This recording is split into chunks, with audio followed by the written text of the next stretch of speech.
Hello and welcome to the new series of Drishti IAS. I am Pooja. Today we are going to talk about the PM PRANAM scheme.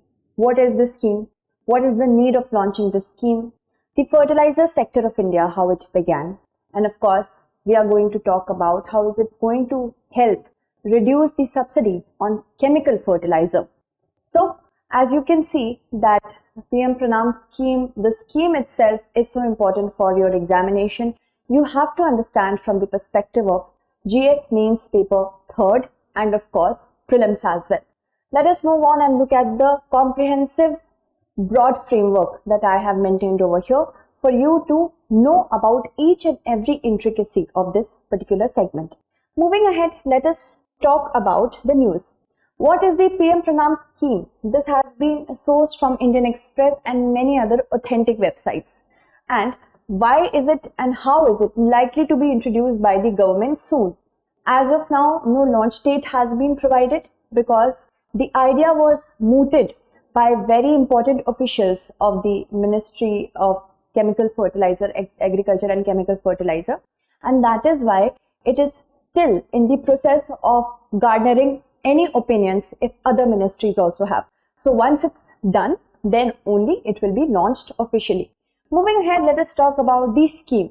What is the scheme, the particulars and specifics of it? So this scheme stands for Promotion of Alternate Nutrients for Agriculture Management Yojana. That means in order to ensure that nutrient is available to the soil for crops, we need to have an alternative nutrient plan. Okay, that means fertilizers which are chemical in nature have to be reduced and any other organic or another form of fertilizer can be used. And the aim basically is to reduce the subsidy burden on chemical fertilizer. When the usage of chemical fertilizer will decrease, that means if the demand decreases, then only the government can bring down the supply and hence the subsidy it provides. And because the subsidy is expected to increase to rupees 2.25 lakh crore, which was in the year, which is supposed to be in the year 2022 to 2023. Earlier, it was 1.62 lakh crore. That means this is the previous year's figure. So there is a 39% of jump when it comes to the increase. That means more and more farmers are using chemical fertilizers. And also, another aim is to reduce the use of chemical fertilizer. Government's focus is to promote the balanced use of fertilizer. There should be a balance in the usage of fertilizer because eventually it is harmful not only for the soil but for the crops and hence the human health. Or any other alternative fertilizer if there is, then it can also be encouraged. So it's not just the decreasing the demand. That's not the intention. That is one of the intentions along with increasing the supply of alternate fertilizer. And this scheme, according to the sources, the scheme has a financial mechanism which is not going to have any separate budget. That means budget allocation as such won't be there, that 500 crore is there, 600 crore is there. It's not outlaid, but it will be financed by the savings of existing fertilizer subsidy. Whatever subsidy is being given under various schemes of the Department of Fertilizer, whatever savings will be done, it will be provided through the PM PRANAM scheme. Okay, so let us look at the breakdown. Now 50% of the subsidy savings, it will be passed on as a grant to the state that saves the money. Okay, the state which is saving the money will get the 50% of the grant, and then 70% of the grant which is provided under the scheme can be used for developing technology assets based on technological adoption. That means there is a provision of providing financing for investment in new technologies that can give rise to the innovation for alternative fertilizer.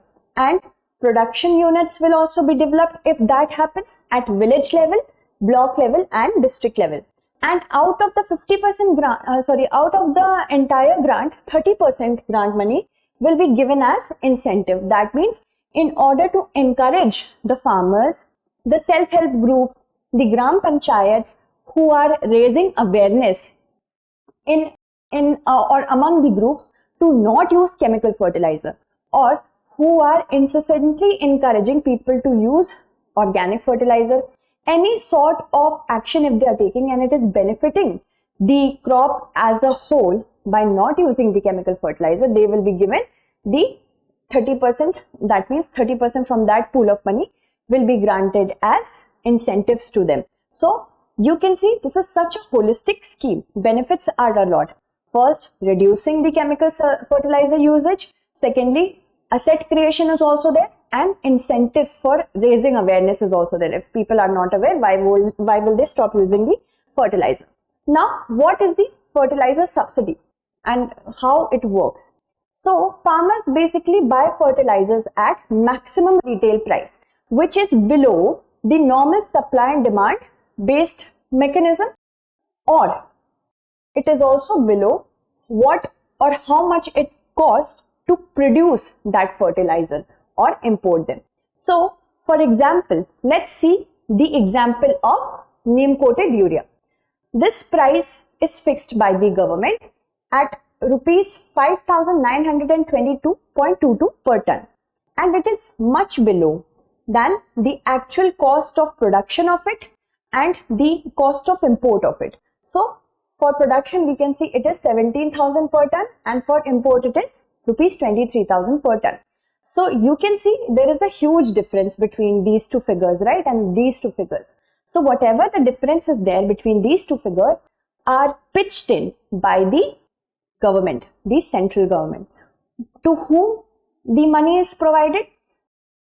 Now the subsidy amount is provided to the fertilizer companies or the manufacturing units or the importing units. Okay, but the ultimate beneficiary is the farmer, because the farmer is getting the urea at a much lower price. So here what happens? Companies are also not at a loss because the government is already providing them the difference amount.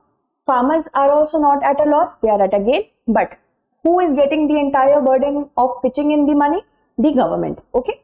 And from March 2018, there is a direct benefit transfer scheme as well. Keep this in mind, then I will tell you about this as well.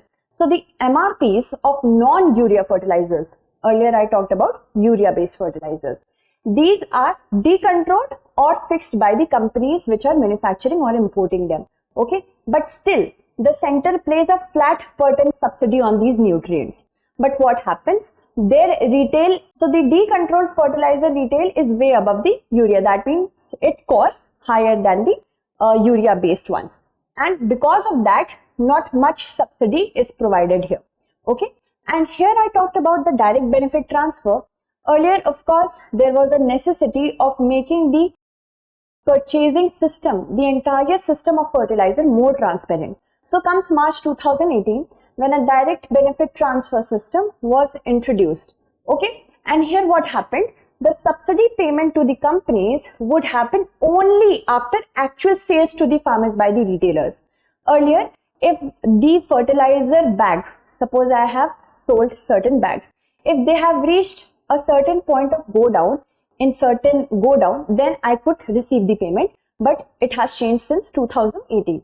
Now, this is because of a point of sale machine which has been linked to the Department of Fertilizer, and this is entirely helping the e-Urvarak DBT portal. Through that only the purchasing system has become transparent. Okay, and here what happens? Anybody who wants to purchase fertilizer, they can come up with their Aadhaar or unique identity number or Kisan credit card number, and the quantity of the individual fertilizer purchased along with buyer's biometric and buyer's name. These all will be authenticated by the point of sale device, and it will go to the portal. Okay, and when it is processed on a weekly basis, then payments are remitted electronically to the bank account of the company, okay, or the seller who is selling this. So this has become more transparent in nature. Moving ahead, let us talk about, of course, one thing that you have to keep in mind. Try to engage yourself. What is the benefit of such moves? Like earlier, as I told you, it was transparent. That means that nobody can black market those fertilizer bags. Now, if we talk about fertilizer subsidy, let's talk about the budget of last year. In 21-22, the budget was allocated for subsidy as rupees 79,530 crore. But after that it was revised and it became rupees 1.40 lakh crore. Then again it was revised and final figure came to 1.62 lakh crore. Now comes 22-23 where it was allocated at 1.05 lakh crore. Now it could increase, as argued, it could cross rupees 2.25 lakh crore. Moving ahead. Now let's talk about why to use fertilizers. We all know that there are certain macro and micronutrients that are needed by the crops to grow, such as carbon, hydrogen and oxygen is given to the plants or crops or the soil, not the crops, soil, to the soil by air and water. Then there are 6 macronutrients which are very important for the crop to grow, because if soil is lacking any of these, then they could be harmed, stunted. Nitrogen, phosphorus, potassium, calcium, magnesium and sulfur. These are macronutrients. Others are micronutrients. They can be given in traces. They are found in traces such as boron, chlorine, copper, iron, manganese, sodium, zinc, molybdenum and of course nickel. There are other certain beneficial minerals that could be given are silicon and cobalt. Okay. Moving ahead, let us talk about the soil profile of India. I mean, what is the health of Indian soil? A national database on land degradation was created in 2016 by ISRO, in which it was said that 120.7 million hectare, that is 36.7% of the arable and non-arable land of India, is having either or every sort of degradation. When degradation happens, that is of course going to lead to decrease of soil nutrient, right? And water erosion is the prominent cause. Water erosion is the prominent cause of lack of proper soil in India. That is 68.4%. This is as of 2016. Then, according to National Academy of Agriculture Sciences, the annual soil loss rate in our country is about 15.35 ton per hectare. That means loss of 5.37 to 8.4 million tons of nutrients. So, because the soil lacks nutrients and chemical fertilizers are better than manure when it comes to providing them nutrients, this chemical fertilizer industry is thriving. So fertilizers are basically organic or non-organic substance. They can be organic, naturally made like from cow dung or something else, and inorganic as well, like processed. And they can contain chemical elements and they are used to improve the growth of plants and fertility of the soil. Major nutrients are nitrogen, phosphorus and potassium. Moving ahead, let us talk about fertilizer industry in India. Now, India right now ranks second in the world. This is as of 2019. That means the last conduct of the census. First is China, second is India, then we have United States. Now, first, it is also India, apart from being second in the world, it is first among the SAARC, that is South Asian Association of Regional Cooperation. Okay. Although, if we talk about the manufacturing of it, then the year 2018-19, it saw the manufacturing of fertilizer at 414.85 LMT, and the estimated production of 2019-20 is expected to be 462.15 LMT, which is higher, 11.40% higher. Urea, DAP, that is diammonium phosphate, muriate of potash, and NPKs. These are the major sorts of fertilizer that Indian farmer industry uses. Moving ahead, let's talk about the impacts of war as well on fertilizer industry. India has been impacted because there is a difficulty in bringing raw materials available in Russia and Ukraine with respect to the war. China has also reduced its production of fertilizer, and urea and complex fertilizer prices have increased. But Indian government did something. Indian Potash Limited has increased imports from Canada, Israel and Jordan.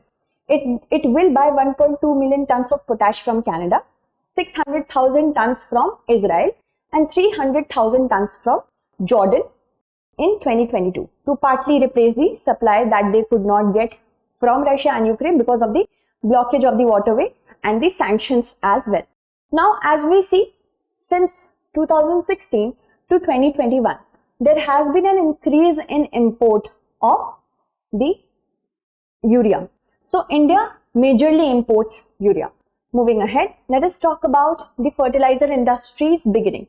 Now in 1906, India saw a humble beginning with its first fertilizer plant in Ranipet, Tamil Nadu. Many of you can get confused by Sidri, but Sidri was commissioned in the year 1951 by Fertilizer Corporation of India Limited. Fertilizer Corporation of India Limited is the first public sector undertaking. That means it was established by the government to ensure proper fertilizer industry in India. Okay, the fertilizer industry in India is in the core sector and it grew by 6.2% in July 2022 as compared to July 2021. Okay, so don't get confused.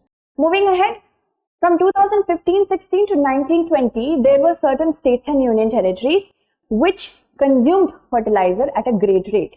Puducherry stands first, Telangana is second, then we have Punjab, and Bihar and Haryana were neck to neck. That means they tied.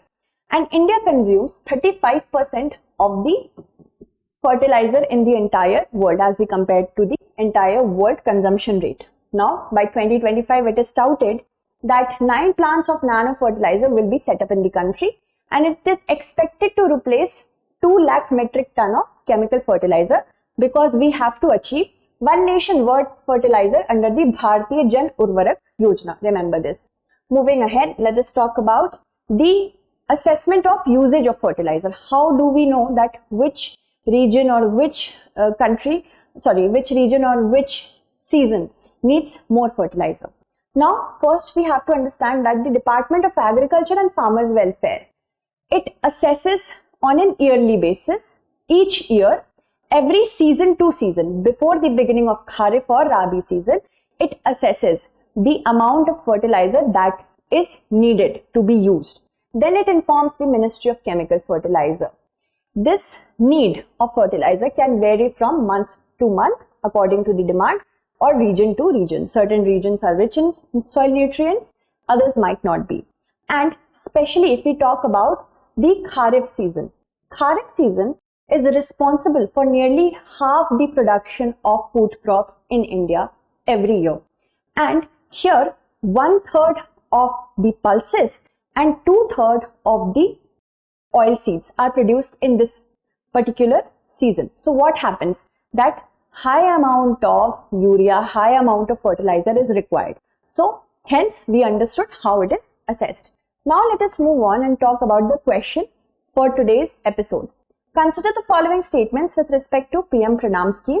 A separate budget allocation of rupees 100 crore has been granted for the scheme. It will ensure the reduction of usage of chemical fertilizer. We have to select the correct statement. Okay. Answer this correctly. I will take your names in the next segment. Whoever has answered it correctly. Okay. Thank you so much for watching.